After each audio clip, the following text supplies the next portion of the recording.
कार्यक्रम के पूर्ण आयोजक हैं श्री विनोद कुमार, श्रीमती रंजना, डॉक्टर विशाल, डॉक्टर रेशु, डॉक्टर वर्षा, अभिषेक, विकास, विवान, रियाना, अबीर, अबीरा एवं समस्त कोयरा परिवार, बिलासपुर, छत्तीसगढ़। नमो अरिहंताणं,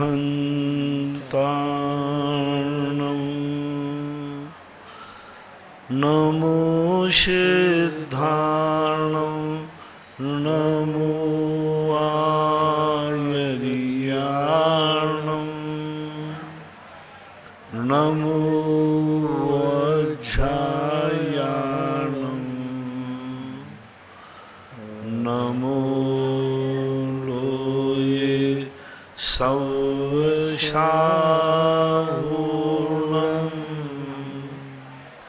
पंच परमेष्टि भगवान की जय हो। आचार्य श्री गुरुवर कुंद कुंद महाराज की जय हो। आचार्य श्री गुरुवर विद्यासागर महाराज की जय हो। परम पूज्य निर्यापक मुनि श्री 108 सुधा सागर जी महाराज की जय हो। परम पूज्य निष्कंप सागर जी महाराज जी की जय हो।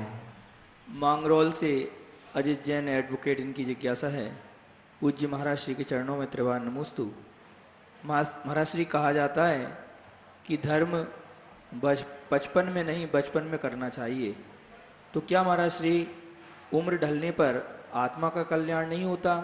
आत्मा तो वृद्ध होती नहीं है, संस्कार होने जरूरी है। कृपया समाधान करने की कृपा करो।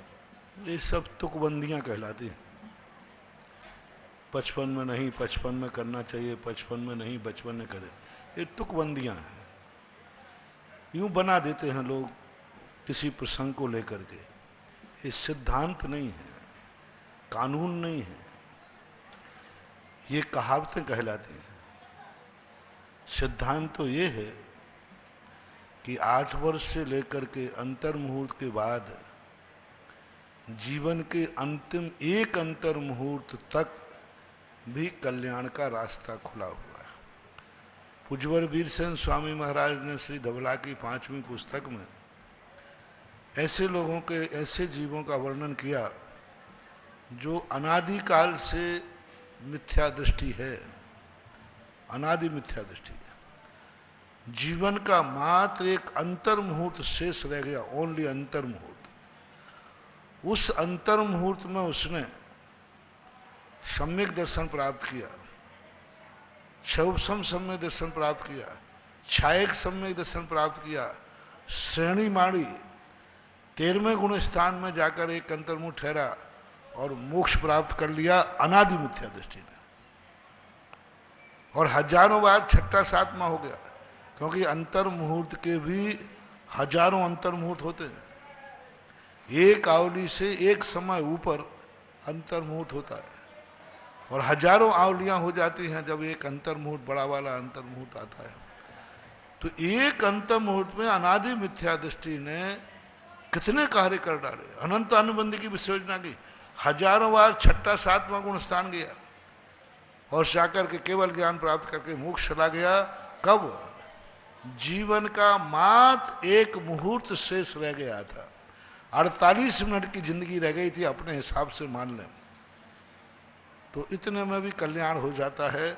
सिद्धांत यह है, बाकी ये व्यवहारिक युक्ति, मैंने कहा था ना, एक नीति होती है और एक युक्ति होती है।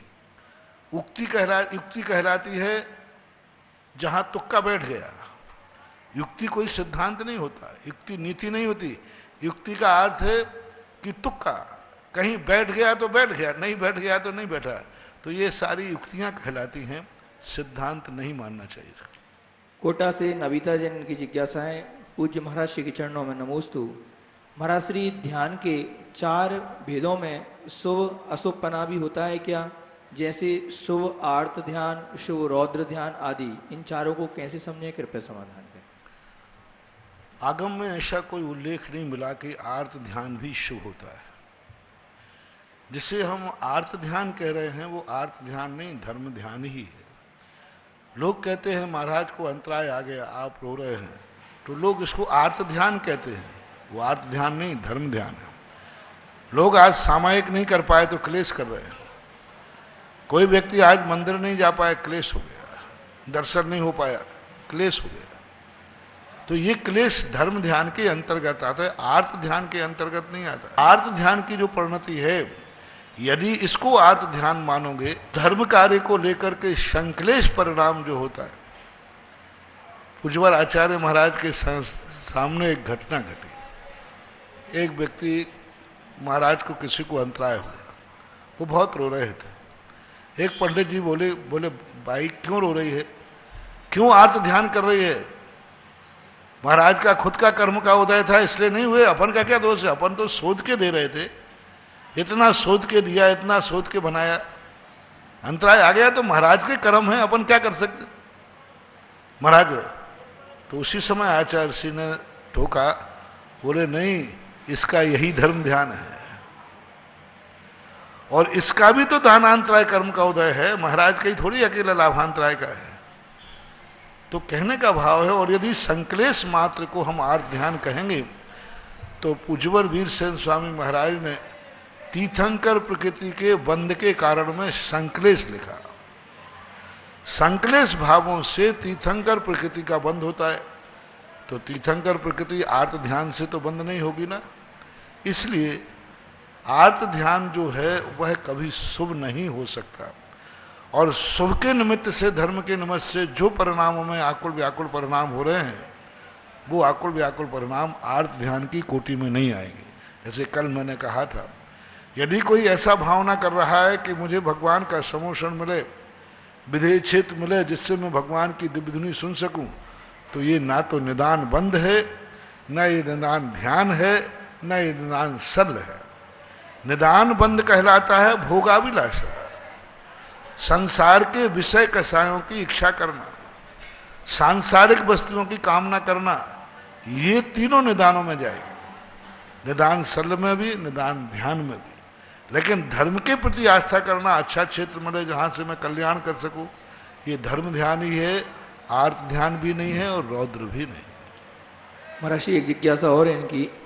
महर्षि अध्याय तत्वार सूत्र में 5वें सूत्र में समझना है कि प्रदेश संहार विसर्पाभ्याम प्रदीपवत, क्या महर्षि प्रदेशों में भी विस्तार होता है? कृपया समाधान करने की कृपा। प्रदेश संहार विसर्पाभ्याम प्रदीपवत ऐसा शब्द आता है। तो प्रदेश संहार का अर्थ है संकोच और विस्तार। बहुत अच्छा उदाहरण दिया, दीपक जलता है, आप इसको ले लें, लालटेन में आपको समझ में आ जाएगा। दीपक जल रहा है बहुत तेज, बत्ती आपने यूं कर दी तो बत्ती छोटी हो गई, तो वो ज्योति छोटी हो गई। ज्योति तो अभी वही की वही है, लेकिन वो ज्योति कम हो गई, थोड़ा सा बढ़ा दिया तो वो ज्योति बढ़ गई। उदाहरण के लिए यही दिया जाएगा। तो आत्मा के प्रदेशों का संकोच और विस्तार जो होता है, वह अपने जैसे रबड़ होती है, फैल जाती है, सिकुड़ जाती है, ऐसे ही आत्मा के प्रदेश कम हो जाते हैं। ये मत समझना कि जितने प्रदेश लोक पूर्ण के समय रहते हैं, एक आत्मा में आत्मा के प्रदेश असंख्य, जो लोक प्रमाण होते, लोक में जितने प्रदेश हैं उतने होते। लेकिन जब वो अंगुल के असंख्यात्म भाग प्रमाण अपनी अवगाहना करता है आत्मा, उस समय आत्मा के प्रदेश अंगुल के असंख्यात्म भाग रूप ही होते हैं। लेकिन गणना वर्तमान क्षेत्र से नहीं की जाती है, गणना उसके पूर्ण उपयोग से की जाती है। तो लोक प्रमाण आत्मा के प्रदेश हैं, ये माने जाते हैं, लेकिन उनमें संकोच विस्तार होता रहता है। अमरपाटन से राजीव जैन, इनकी जिज्ञासा है। परम पूज्य मेरे आराध्य गुरुदेव के चरणों में कोटि कोटि नमन। महर्षि जिज्ञासा है कि जिनकी कसाय क्षीण हो गई हो, उनके वचन असत्य कैसे हो सकते हैं? कृपया समाधान करने की कृपा करें। कुछ चीजें उपचार से होती है। 12वें गुण स्थानवर्ती को छदमस्त कहा है। उनके वचनों का सत्य और असत्य का निर्णय कौन करेगा? इसलिए 12वें गुण स्थान तक असत्य की धारा चलती है। भले वो असत्य बोलते नहीं हैं, लेकिन असत्य बोल सकता है। वो असत्य सोचते नहीं हैं, लेकिन असत्य सोचा जा सकता है। वो असत्य देखते नहीं हैं, लेकिन असत्य देखा जा सकता है। वो अचिंतन असत्य का नहीं करते, लेकिन चिंतन असत्य का हो सकता है, क्योंकि वो छदमस्त है। अभी जरूरी नहीं कि वो उस रूप को प्राप्त कर लें। इस अपेक्षा से वहाँ उपचार रूप से असत्य की बात कही जाती है। वहाँ प्रगट रूप में कोई असत्य नहीं होता है। सत्य महावृत्ति के ही असत्य नहीं माना जाता है। सत्य महावृत्ति होकर के भी असत्य की स्थिति बन सकती है, बोल सकते हैं, चला करके भी बोल सकते हैं। धर्म रक्षार्थ, धर्म के निमित्तार्थ यहाँ से गाय नहीं गई, कसाई के सामने बोल दिया, तो अब यहाँ असत्य भाषण है, लेकिन वो असत्य की कोटि में नहीं आया। हमारे यहाँ सत्यमपि विविधे, सत्य से यदि सत्य बोलने से किसी की विविधा आती है, किसी की इज्जत खत्म होती है, किसी का सब कुछ लुटता है, किसी की बेइज्जती होती है, ऐसा सत्य बोलना भी असत्य की कोटि में आता है।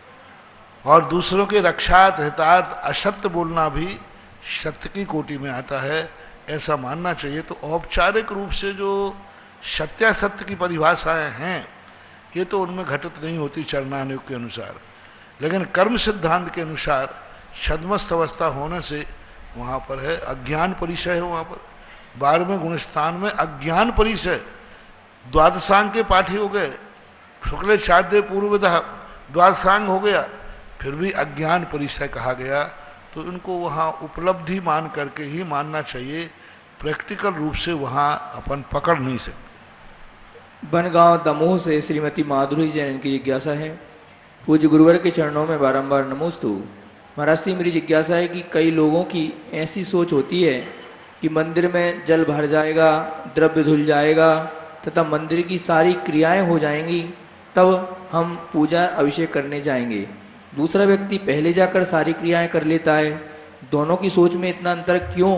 क्रियाएं तो दोनों व्यक्ति धर्म की ही कर रहे हैं। देखो, यदि इसका कसायक आदि भाव है तो उसको ऐसा कर बंद होगा कि जब सब लोग भोजन कर जाएंगे, अंत में बचा रहेगा तो मिल जाएगा।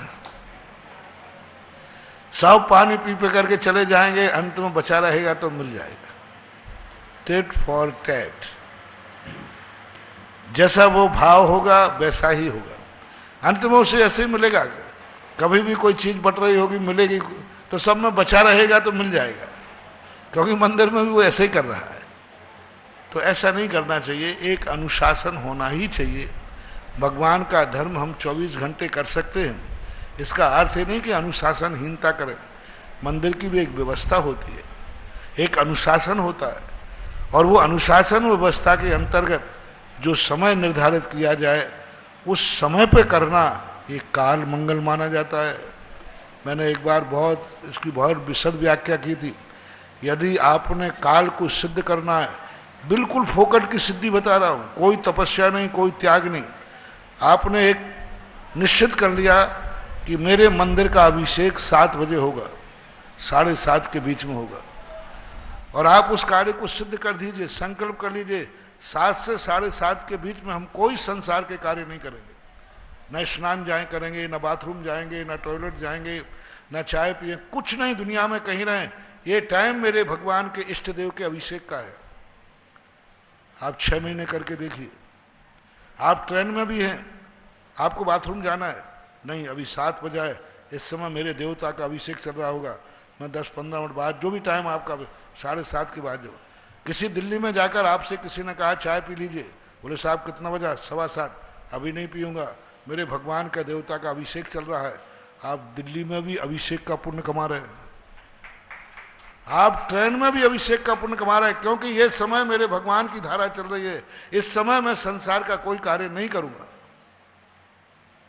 कोई कार्य नहीं करूंगा। आपको वो काल 6 महीने में सिद्ध हो जाएगा, और ऐसा सिद्ध होगा जब भी आप 24 घंटे में किसी उलझन में उलझे, 7 और 7:30 के बीच में आप 5 मिनट को ध्यान में बैठ जाइए, और वो भगवान की जो अभिषेक मुद्रा तुम्हारे ध्यान में है, उस सभी की मुद्रा को देखिए, चमत्कार होगा, आपको समाधान मिलेगा। सकारात्मक न कुछ भी मिल सकता है, ये मिलेगा कि नहीं मत करो ये काम को, ये काम करो। यदि 6 महीने आपने काल को सिद्ध कर लिया, बिना भूकर का काल, कोई समय नहीं, कुछ समय निर्धारित कर लीजिए, ये समय मेरे मंदिर के अभिषेक का है, मेरे इष्ट देवता की धारा का है, बस सब काम को बंद कर दीजिए। उस समय मुसलमानों में है, नमाज जब वो पढ़ते हैं, नमाज का समय आता है, उस समय वो सारे काम छोड़ देते हैं। ये जैनियों में होना चाहिए, कम से कम भगवान के अभिषेक का काल मंदिर में नियत होना चाहिए। और मंदिरों में अतिशय चाहिए है। तो एक नियम बनाने की मेरी कॉलोनी के अंदर भगवान का अभिषेक कितने बजे होता है, पूरे घर घर समाचार दो। उस घर में कोई उस समय पे बाथरूम में नहीं जाएगा, कोई स्नान गृह में नहीं जाएगा, कोई भोजन बनाएंगे लेकिन खाएंगे नहीं, बनाने में कोई आपत्ति नहीं, खाने में आपत्ति है, खाएंगे नहीं, ये मेरे अभिषेक का समय है।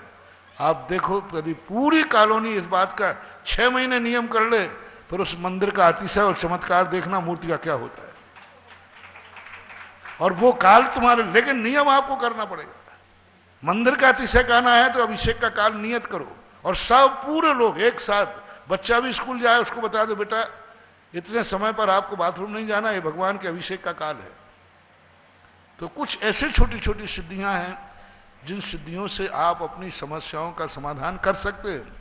लेकिन आपने तो मुसाफिर खाना मचा रखा है, जब जाओ अपना मंदिर है, ठाकुर जी अपने जब उठाओ तब जय जय हराम, हाँ पुनी पुनी चंदन पुनी पुनी पानी सड़ गए सालक राम, तो हम कहा जानी, ऐसी बात हो गई, क्या करें, चलता है। नसीराबाद से अशोक जैन एडवोकेट, इनकी जिज्ञासा है, पूज्य महाराज श्री के चरणों में नमोस्तु। महाराज श्री ऐसा कहते हैं कि चमरेंद्र असुर कुमार देवों का प्रधान इंद्र है। पुराणों में ऐसे अनेक प्रसंग आते हैं कि जब किसी मुनि या जिन धर्म या जिन क्षेत्र पर कोई गंभीर संकट आता है तो वहाँ चमरेंद्र ने आकर उनकी रक्षा की। तो क्या यहाँ के पार्श्वनाथ जी के नाम इसलिए चमरेश्वर पड़ा कि यहाँ के रक्षक चमरेंद्र इष्ट देव हैं, इसलिए चमरेश्वर है? इस नाम का मारवाड़ी उच्चारण चमलेश्वर जी है। इस क्षेत्र पर शेर आदि हिंसक जानवरों का हरदम डर बना रहता है और इसीलिए प्राचीन समय से ही यह विश्वास जमा हुआ है कि डरो मत, चमरेंद्र यहाँ पर आकर हर खतरे से सबकी रक्षा करता है।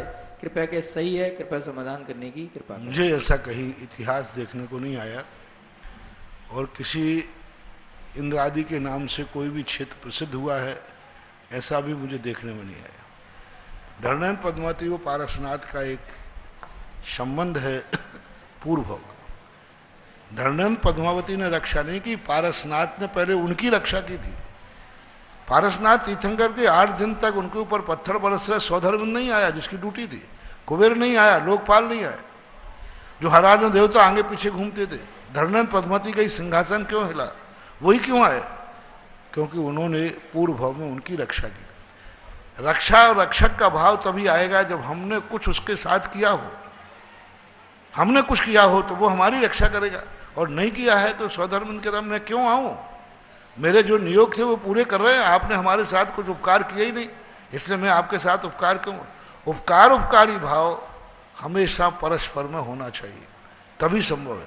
ऐसा चौलेश्वर के संबंध में तो मात्र इतना ही आता है, ये सारी पहाड़ियों में सबसे ऊंची पहाड़ी और चूल के आकार की, ये सारे पहाड़ लंबाकार हैं, आड़े पड़े हुए। मात्र एक पहाड़ है कि जो पहाड़ के ऊपर में चूल है, तो चूलेश्वर इनका नाम था सबसे पहले, चूलेश्वर। चूलेश्वर से चा में ऊ है, तो संस्कृत में अपभ्रंश में ऊ का वाह हो गया, तो चौलेश्वर बन गया। चूलेश्वर और चौलेश्वर, चूले से का अपभ्रंश हो गया चौलेश्वर, ये तो मिला है। और कई लोग कहते हैं चावले की बाज बनी हुई प्रतिमा है, ये सब तो बदंतियां हैं। चूलेश्वर और चौलेश्वर शब्द बनता है। चमरेंद्र का यहाँ कोई संबंध रहा है ऐसा मुझे कोई कहीं इतिहास कहीं पढ़ने को और ऐसी अनुभूति भी नहीं हुई। अंकली महाराष्ट्र से प्रमोद चौगले, इनकी जिज्ञासा है, पूज्य गुरुदेव के चरणों में नमोस्तु। गुरुदेव, बहुत सारी प्राचीन मूर्तियां समचतुरस्र संस्थान में नहीं होती, तो उन मूर्तियों का बंधन करना योग्य है या नहीं? कृपया समाधान। बंधन करना अलग चीज है और दुष्प्रभाव अलग चीज है। पूज्यवर जिनसेन स्वामी ने प्रतिष्ठा पाठ में मूर्तियों का जो नाप दिया है उसमें हीनादिक होने के बड़े भयंकर दुष्परिणाम लिखे। कोई भी अंग यदि हीन है, अधिक है, तो उसके दुष्परिणाम है। इसलिए मूर्तियां जो हैं हुबहू नहीं बनाई जाती। जैसे भगवान थे, जैसे कोई आकार था, हुबहू नहीं बनाई जाती, उसका एक नाप होता है। उसी नाप में ही मूर्तियां बनती हैं।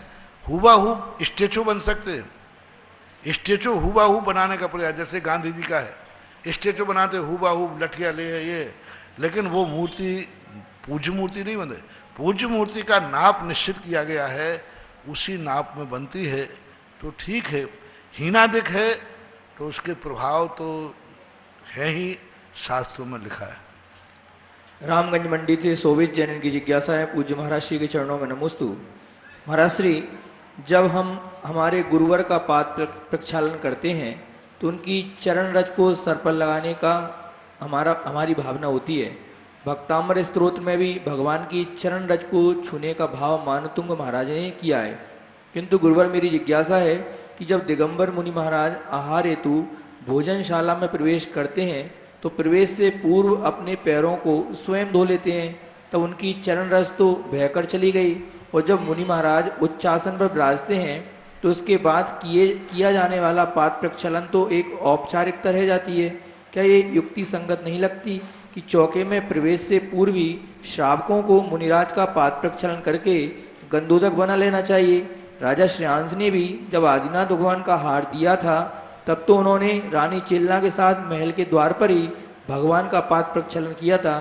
कृपया समाधान करने की कृपा करें। चरण रज अलग चीज है और चरण की सफाई अलग चीज है। वही जब चरण शुद्धि के लिए किए जाते हैं, सफाई के लिए, वहाँ लक्ष्य है सफाई। सफाई गंदगी दूर करना है। जब पैर धोए जाते हैं, शौच से लघु शंका से आते हैं या चौके में जाते हैं, तो वहाँ गंदगी दूर करने का सवाल है और अभिषेक में उसकी पवित्रता लेने का सवाल है। बहुत दोनों में अंतर है। यहाँ जब महाराज अपने पैर धो रहे हैं तो वहाँ गंदगी दूर कर रहे हैं, शुद्धि कर रहे हैं, और जब गंधोदक ले रहे हैं तो उसकी पवित्रता की दृष्टि है। संकल्प का फेर होता है। जब अभिषेक करते हैं तो वहाँ उनकी स्थिति अलग हो जाती है, वहाँ उनके परिणाम अलग हैं। वो गंधोदक बनाया जा रहा है, यहाँ गंदगी दूर की जा रही। कितना अंतर है। वो गंधोदक बन रहा है, यहाँ गंदगी दूर की जा रही है पैरों की। इसलिए ये नहीं माना जाएगा जैसे मूर्ति पर भगवान अभिषेक गिर रहा है गोमटेश बाहुबली का, तो मूर्ति पर गिर रहा है और वो सारा पानी, घंटों पानी बरसता है, सारा मूर्ति से आकर नाली में बह के जाता है, नाले में जाता है, लेकिन वो गंधोदक नहीं है। गंधोदक जब संकल्प पूर्वक किया जाता है, मंत्र पूर्वक किया जाता है, तभी वो गंधोदक माना जाता है। एक बात। दूसरी बात है कि पहले जो मुनिराज थे और पहले जो श्रावक थे, पैर पाद प्रक्षालन बाहर हम लोग धोते ही नहीं थे। हम लोग तो शुद्धि करके शौच करके कमंडल को सो देते। जब जंगलों में महाराज लोग रहते थे, जब वे आते थे तो महाराजों का पड़गान होता था और चौके में नहीं, आंगन होते थे सब महाराजों गृहस्थों के पास। आंगन में महाराज को बैठा लेंगे, वहाँ महाराज का पाद प्रक्षालन होगा, वहीं पूजन होगी, वहीं प्रदक्षिण होगी। फिर महाराज से कहेंगे, हे महाराज मन शुद्धि, वचन शुद्धि, काय शुद्धि, आहार जल शुद्ध है, भोजनशाला में, आहारशाला में प्रवेश कीजिए। अब ये व्यवस्थाएं पहले थी। अब आज फ्लैटों का सिस्टम आ गया, एक ही तो कमरा है। अब सीधे जाकर के उसमें सीधे चौके में ही तुम्हारे लिए पाद प्रक्षालन, चौके में पाद प्रक्षालन बाहर होना चाहिए था, लेकिन अब क्या करें, सब फ्लैट सिस्टम है। शुरू में आचार्य महाराज ने एक बार कहा था कि आचार्य श्री पहले पाद कमंडल को सूखा ही रखते थे और शुद्धि का कोई कमंडल नहीं, शुद्धि करते ही नहीं थे। हाथ धोने जाके चौके में धो लेंगे, बेसन लेकर, पैर धोने की जरूरत नहीं पाद। लेकिन जब देखा कि अरे ये तो हम इतनी दूर सड़क से चढ़ के आए और सीधा चौके में हमें बैठाल दिया, तो चौकी अशुद्धि हो जाती है। इसलिए आप लोगों की भूल के कारण से हमें चौके के बाहर पैर धोना पड़ रहे हैं। बाकी आप धुला दो तो मुझे कोई आपत्ति नहीं, लेकिन धुलाओगे कहाँ, वहीं खड़े खड़े मत धुला देना सड़क पे, फिर तो मैं ही धो लूंगा। फिर जाके अंदर ऐसे व्यवस्था हो कि चौक हो, वहाँ चौक में बैठा लो, जहाँ पर सामान लोग रहते वहाँ सारी पूजा पाठ होना चाहिए, फिर चौके पे ले जाना चाहिए। तो ये व्यवस्थाएं अब द्रव्य क्षेत्र काल के अनुसार बदलती रहती हैं, लेकिन वो गंधोदक की कोटि में नहीं है, क्योंकि वहाँ गंदगी दूर करने के लिए मुनिराज अपने कमंडल से पैरों को धोते हैं। परम पूज्य आचार्य गुरुदेव श्री विद्यासागर जी महाराज के आज्ञानुवर्ती शिष्य निर्यापक श्रवण मुनि पुंगव श्री सुधासागर जी महाराज के मुखारविंद से होने वाले जिज्ञासा समाधान में जिज्ञासा भेजने वाले, सुनने वाले, देखने वाले उन सभी भक्तगणों की ओर से गुरुवर के चरणों में त्रिवार नमोस्तु नमोस्तु नमोस्तु।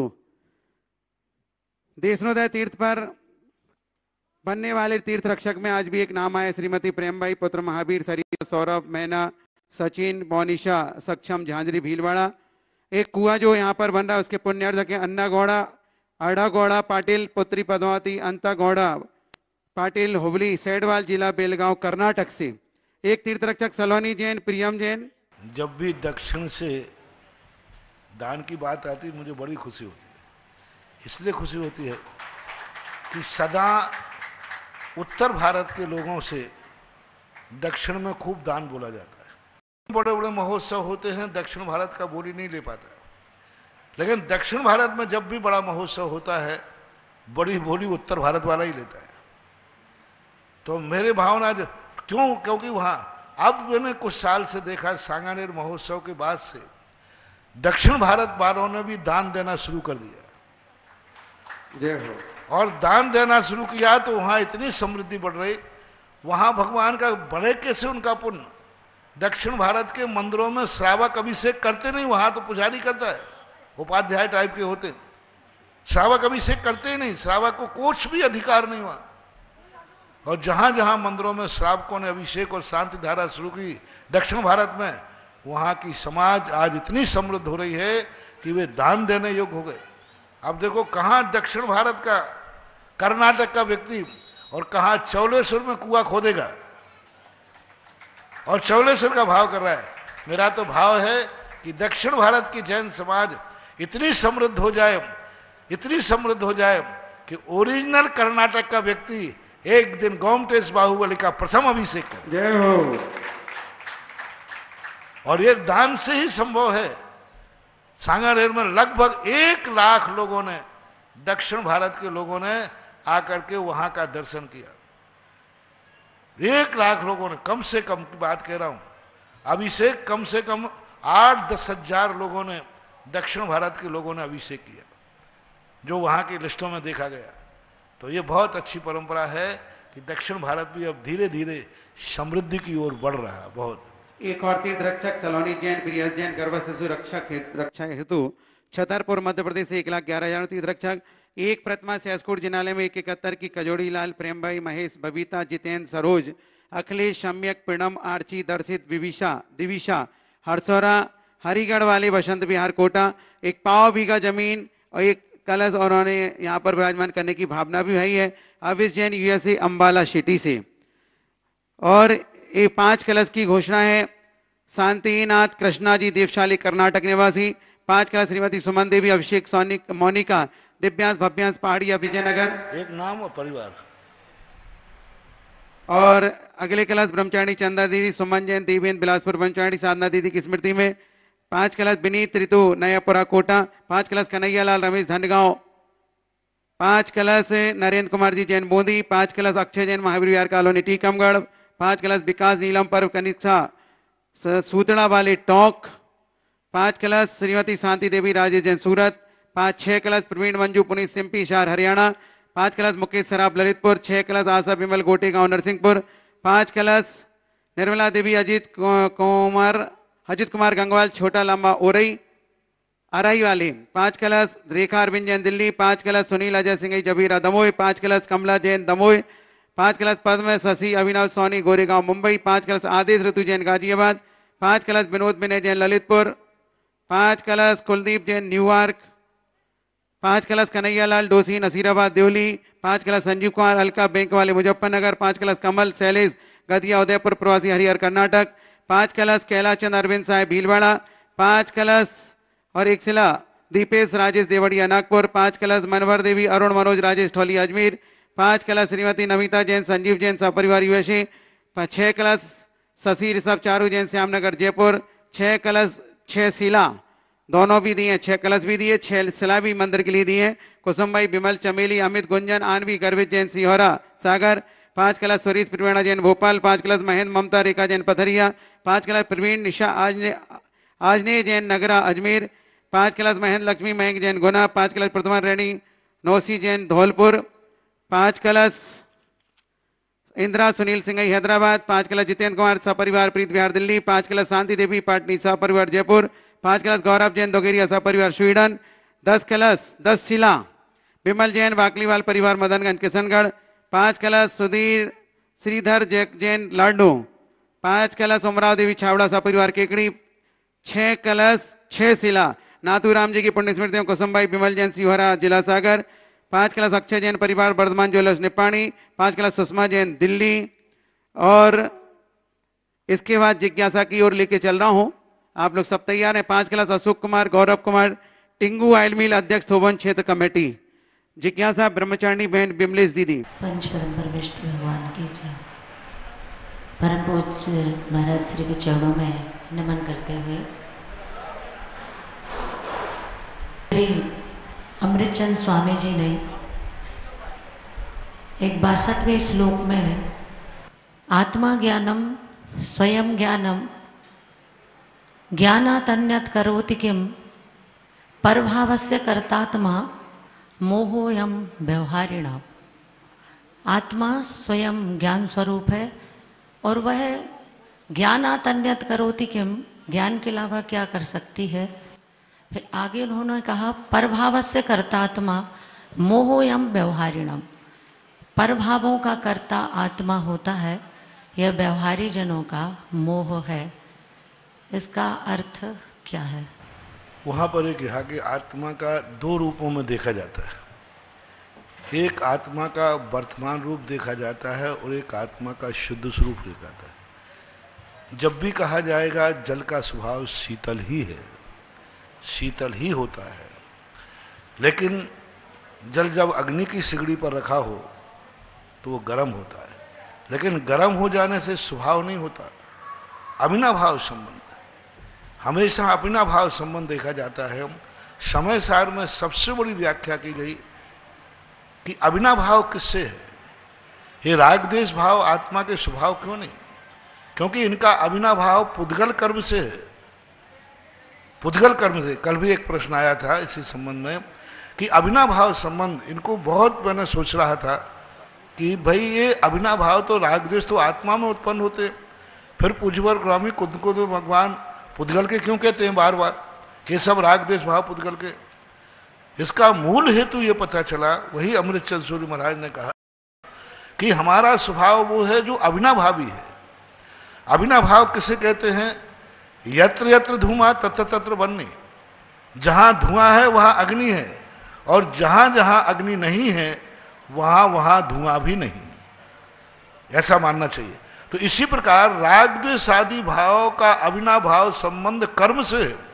जहां जहां राग द्वेष भाव हैं वहां नियम से कोई ना कोई कर्म का उदय नियम है, नियम है, और जहां जहां कर्म का उदय नहीं है वहां वहां राग द्वेष भाव भी नहीं है। तो अविनाभाव राग द्वेष का किसका हुआ? कर्म के साथ, पुद्गल के साथ। जो जिसके साथ अविनाभाव रखेगा वह उसी का माना जाएगा। ज्ञान स्वभाव जो है आत्मा के साथ अविनाभाव संबंध रखता है। जहां जहां आत्मा है वहां वहां ज्ञान स्वभाव है, और जहां जहां ज्ञान स्वभाव है वहां वहां आत्मा है। तो ये अविनाभाव संबंध समय सार उस तत्व को पकड़ने की बात कर रहा है कि तुम्हारा अविनाभाव किससे है वो बताओ, जो कल भी था, आज भी है और कल भी रहेगा। राग द्वेष आदि भाव पर निमित्त है, पुद्गल के साथ इनका अविनाभाव है, पुद्गल के साथ इनकी संधि है। पुद्गल उदय में है तो ये राग द्वेष भाव है, पुद्गल नहीं है तो राग द्वेष भाव भी नहीं। तो जो पर पदार्थों का कर्ता मानता है ये उसका मोह रूप है। मोह रूप का अर्थ मिथ्या रूप नहीं, मोह रूप का अर्थ है ये उसको उस दृष्टि से देख रहा है कि मैंने पर का कर्ता किया, मैंने पर भावों को किया, मैंने इसको गाली दी, मैंने इसको बचाया, ऐसा जो भाव आ रहा है ये उसका राग भाव है, राग भाव है। बिना राग भाव के, और राग भाव बिना कर्म के उदय से आता नहीं। और कर्म उदय कौन सा है? मोहिनी कर्म का उदय। लेकिन इसको असत्यार्थ का अर्थ सर्वथा झूठ नहीं कहना। पानी अग्नि सिगड़ी पर गर्म हुआ है ये सर्वथा झूठ नहीं है, लेकिन ये अग्नि सिगड़ी का है, सिगड़ी है इसलिए गर्म है, सिगड़ी नहीं है तो गर्म नहीं होगा। तो हमारे यहाँ निमित्त नैमित्तिक आचार्य अमृतचंद सूर्य महाराज भी बार बार कहते हैं क्रोधादि भाव जहाँ हैं वहाँ ज्ञानी कैसे, और ज्ञानी है तो क्रोधादि भाव कैसे। तो जब अपन पूरा समूचा मिलाते हैं तो हमें ये लगता है कि कुंद स्वामी कहते हैं पर पदार्थों के कर्ता तुम व्यवहार से हो और ये तुम्हारा चारित्र मोहिनी कर्म का उदय है। यदि सर्वथा तुम एकांत से उपादान कर्ता बन जाओ तो दर्शन मोहिनी का कर्ता है। दो मोहिनी है, एक दर्शन मोहिनी और एक चारित्र मोहिनी। यदि तुम ये मान के करते हो कि नहीं ये तो व्यवहार है लेकिन फिर भी मैं पर पदार्थों का करता है, तो आपके चारित्र मोहिनी कर्म का उदय है। और यदि तुम उपादान दृष्टि से मानते हो तो फिर दर्शन मोहिनी का कर है। मोहिनी का व्यापार जरूर, पर का जब जब हम कर्ता मानेंगे तब तक। अब पर का कर्ता दो रूप में, एक श्रद्धा रूप में और एक क्रिया रूप में। अविरत सम्य दृष्टि श्रद्धा में तो रखता है कि मैं पर का कर्ता नहीं हूं, लेकिन व्यवहार में पर का कर्ता मानता है, अपने आप कर्ता धर्ता मानता है। लेकिन क्रिया रूप में जो आगे चारित्र में आगे जाते हैं, श्रेणी आदि चढ़ते हैं, वे कहते नहीं श्रद्धा में क्या, क्रिया में भी मैं राग द्वेष का करता नहीं, खा जाए मुझे शेरनी में राग द्वेष नहीं करूंगा। शेरनी खा रही है लेकिन वे उसके राग द्वेष के करता नहीं, उत्पन्न नहीं हो रहा। तो क्रिया रूप से और श्रद्धा रूप से दोनों की अपेक्षा लगाना पड़ेगा, तभी ये बात बैठेगी। अगली जिज्ञासा के लिए आवाज दे रहा हूं ब्रह्मचारिणी चंदा दीदी जी। बोलिए 1008 श्री पार्श्वनाथ भगवान की जय। परम पूज्य 108 मुनि श्री सुधासागर महाराज की जय। महाराज श्री सम्यक दर्शन गुण है या पर्याय? यदि पर्याय है तो किसकी?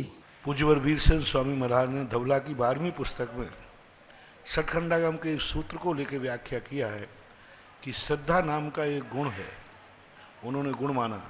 उस श्रद्धा नाम के गुण की पर्याय है सम्यक दर्शन। यह कहीं अन्य आगम में गुणों के रूप में अलग से प्रकट होने में नहीं दिखा, लेकिन जब 3 कार्य देखे जाते हैं तो तीनों कार्यों के अलग अलग गुण होना ही चाहिए, श्रद्धा गुण, ज्ञान गुण और चारित्र गुण। तो यहाँ पर ये व्याख्या आती है, ज्ञान गुण का यदि सम्यक ज्ञान है तो सम्यक ज्ञान से और ज्ञानावरणी कर्म के क्षयोपशम आदि से कोई संबंध नहीं बैठता, क्योंकि ज्ञानावरणी कर्म का क्षयोपशम तो इतना हो गया कि द्वादशांग का ज्ञान हो गया, लेकिन अभी ज्ञान मिथ्या ही है। द्रव्य शुद्ध सम्यक है, भाव शुद्ध मिथ्या है। तो ये तीनों के तीनों जो हैं एक समष्टि रूप से आचार्य अमृतचंद सूरी महाराज तो ये सब ज्ञान की दशा बताते हैं, क्योंकि आत्मा के चैतन्य गुण 2 ही हैं, ज्ञान और दर्शन। और ज्ञान और दर्शन गुण को भी वो गौण करके कहते हैं ये एक ज्ञायक स्वभाव, एक ज्ञायक प्रवृत्ति जो ना दर्शन रूप है ना ज्ञान रूप है और दोनों रूप है। इसलिए सम्यक दर्शन को जब हम व्यवहार की दृष्टि से देखेंगे तो वो एक पर्याय है। पर्याय तो है ही, इसमें तो कोई संदेह नहीं। सम्यक दर्शन, ज्ञान और चारित्र ये पर्याय हैं। अब विकल्प ये है कि ये तीनों एक गुण की ही पर्याय हैं या इनके पृथक पृथक गुण हैं। तो पूज्यवर वीरसेन स्वामी महाराज के अनुसार ये पृथक पृथक गुणों की कल्पना है, ऐसा पूज्यवर ने कहा है। अगली जिज्ञासा ब्रह्मचारिणी बहन सुनीता दी, जिसके पूर्व 5 कला संतोष देवी इंदरचंद जी पाटनी किशनगढ़, 5 कलश श्रीमती श्वेता जैन विक्रम सिंगापुर नागपुर वाले, 5 कलश राकेश अनीता विवेक अक्षय प्रियंका ऋचा मान्या छतसाल जी समस्त चक्रवर्ती परिवार अमरोद वाले, उपाध्यक्ष थोवन क्षेत्र कमेटी। जिज्ञासा ब्रह्मचारिणी बहन सुनीता दीदी। श्रद्धेय मुनि श्री सुधा सागर महाराज जी के चरणों में त्रकाल कोटिसा नमोस्तु। महाराज श्री जी, नरकों में सम्यक दृष्टि जीव के अशुभ लेश्या के साथ प्रशम संभेग अनुकंपा आदि भाव कैसे घटित होगा? लेश्या एक अलग शब्द है, लिश्यते इति लेश्या। व्यक्ति अंदर अंदर से अपने आप परिणामों में घुट रहा है, अंदर ही अंदर घुट रहा है, लेकिन प्रशम भाव का अर्थ है वो उत्तेजित नहीं हो रहा है। और उस योग जो कृष्णलेश्या के योग जी प्रशम भाव एक ही प्रकार का नहीं है। नारियों का प्रशम भाव अलग रहेगा, त्रियंचों का प्रशम भाव अलग रहेगा, ग्रस्त का प्रशम भाव अलग रहेगा, मुनिराज का प्रशम भाव अलग रहेगा सबके, क्योंकि सम्यक दर्शन जो है वह सम्यक दर्शन सबका एक सा हो ऐसा कोई नियम नहीं। सम्यक दर्शन के कुछ अतिचार ऐसे हैं जो चारित्र मोहिनी कर्म के उदय से लगते हैं, शंका दर्शन मोहिनी कर्म के उदय से, कांक्षा जो है चारित्र मोहिनी कर्म के उदय से आता है। कांक्षा गुण है, तो ये परस्पर में दर्शन मोहिनी और चारित्र मोहिनी मिलकर के स्थितियां बनाते हैं इसलिए वहां पर ऐसा मानना चाहिए कि जो सम्यक दर्शन की जीव है उसका जो प्रसम संवेग आदि भाव है उस लेस्या के अनुसार है। वो विचार तो कर रहा है लेकिन कष्ट इतना है कि वो परिणामों को झेल नहीं पा रहा। जैसे कई बार बीमारी आ जाती है, बहुत क्लेश में है लेकिन तत्व दृष्टि है। सपोज कीजिए पूज्य रविशरण महाराज ने एक बहुत अच्छा प्रस्तुत उदाहरण दिया कि जब लक्ष्मण शक्ति लगी उस समय राम बहुत आकुल व्याकुल है, बहुत आकुल व्याकुल है।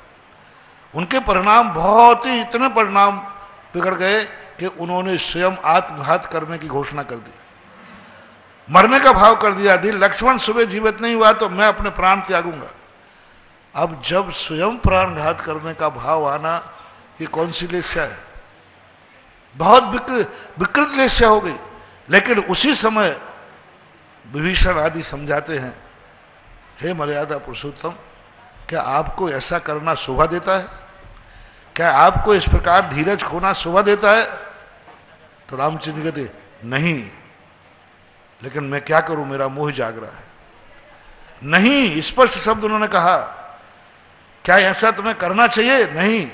क्या तुम्हारा ऐसा आकुल व्याकरण स्वभाव है? नहीं। ये बोल रहे नहीं, ये नहीं करना चाहिए, लेकिन मैं करूं क्या? लक्ष्मण के प्रति मेरा मोह मुझे बाध्य कर रहा है।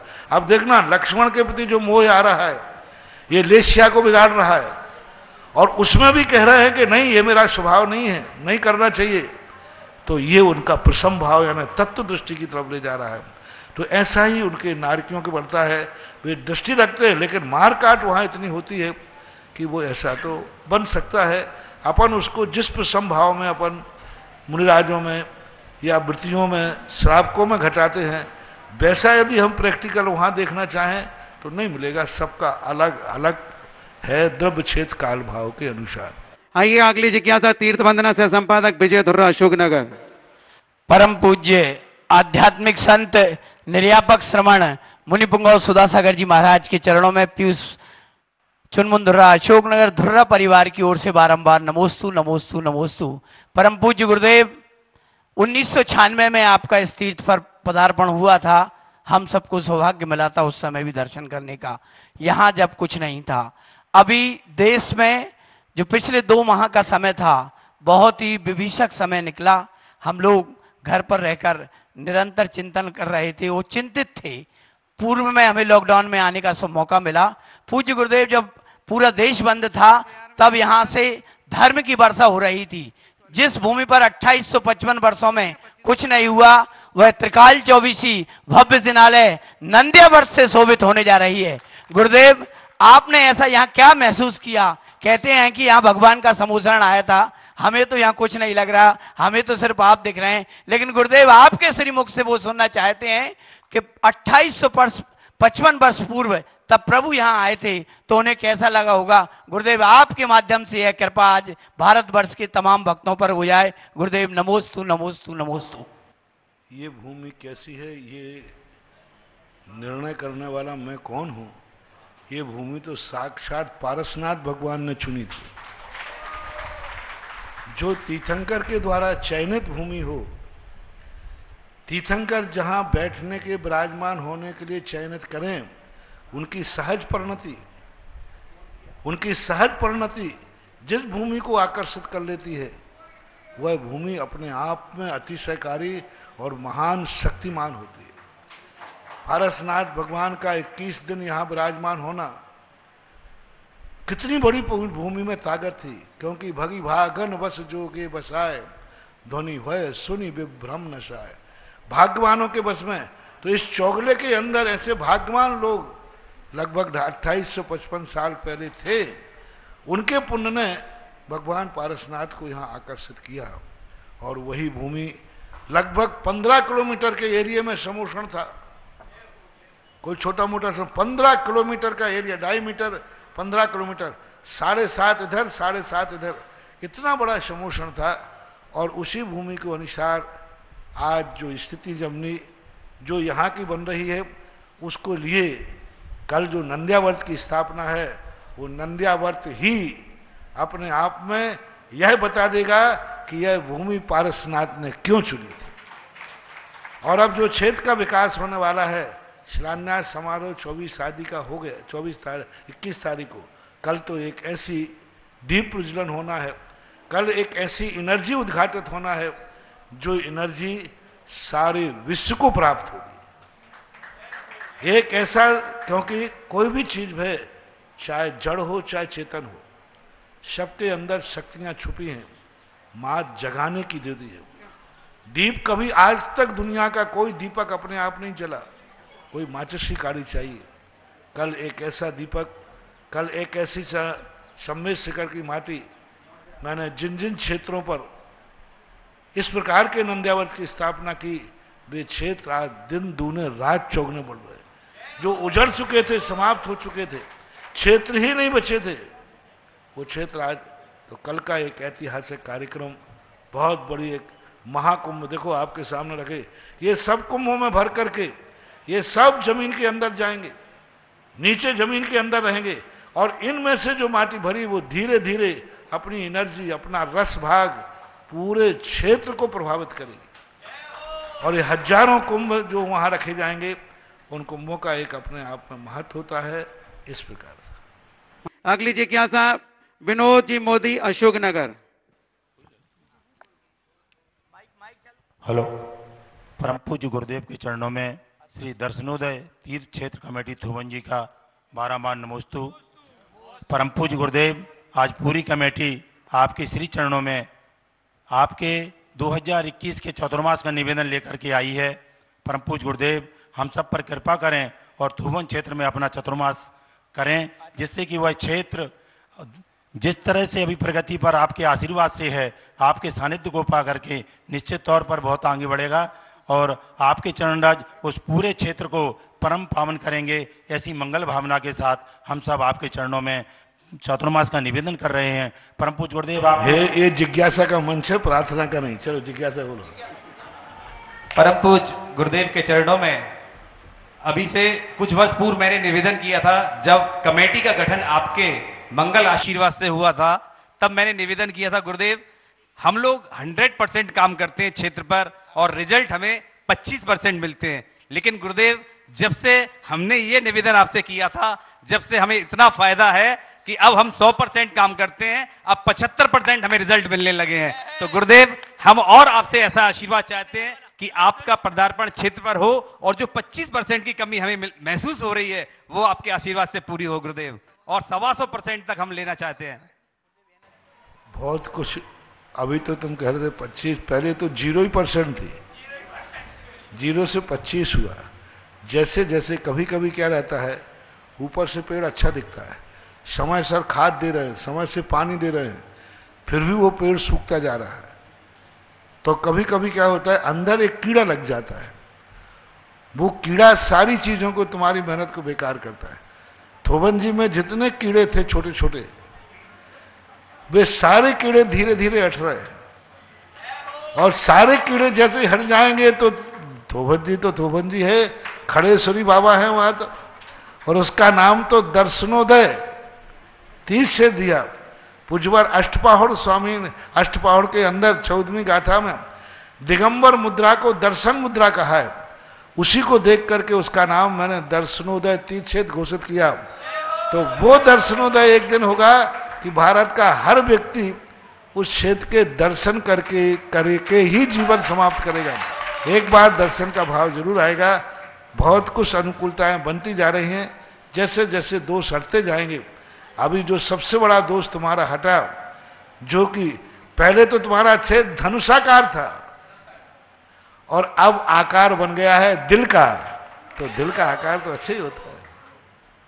10 कलश स्वर्गीय कमल कुमार, स्वर्गीय कुंतला की पुण्यश्रुति माजी अनीता पारिजात्य परिवार अजमेर। 5 कलश महेंद्र कुमार जी छाबड़ा परिवार ठाणे मुंबई।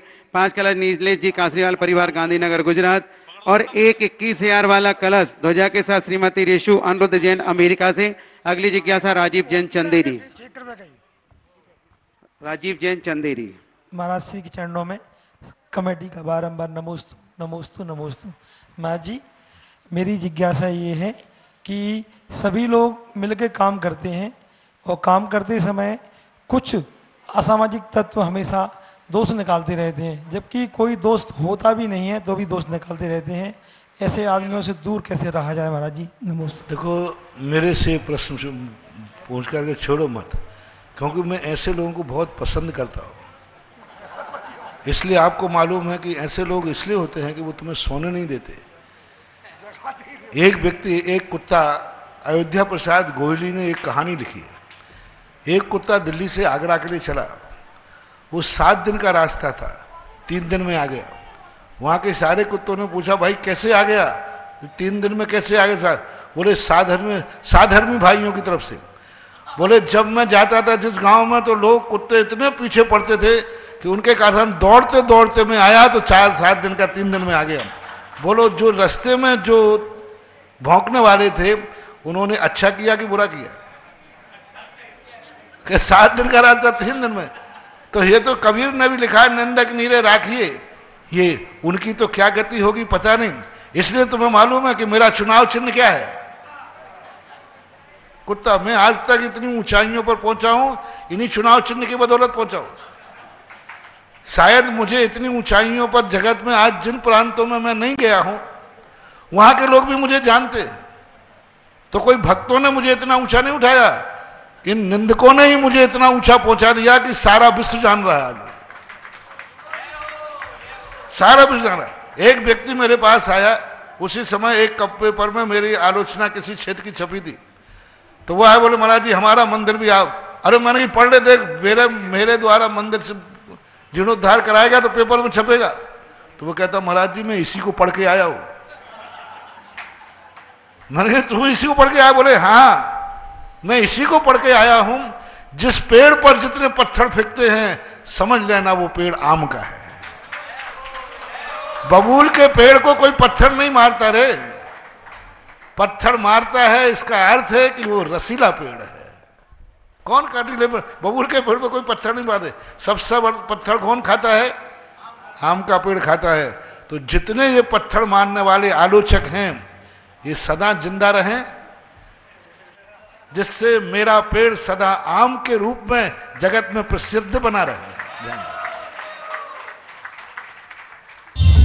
इस कार्यक्रम के पूर्ण आयोजक हैं श्री विनोद कुमार, श्रीमती रंजना, डॉक्टर विशाल, डॉक्टर रेशु, डॉक्टर वर्षा, अभिषेक, विकास, विवान, रियाना, अबीद, अबीरा एवं समस्त कोयरा परिवार, बिलासपुर, छत्तीसगढ़।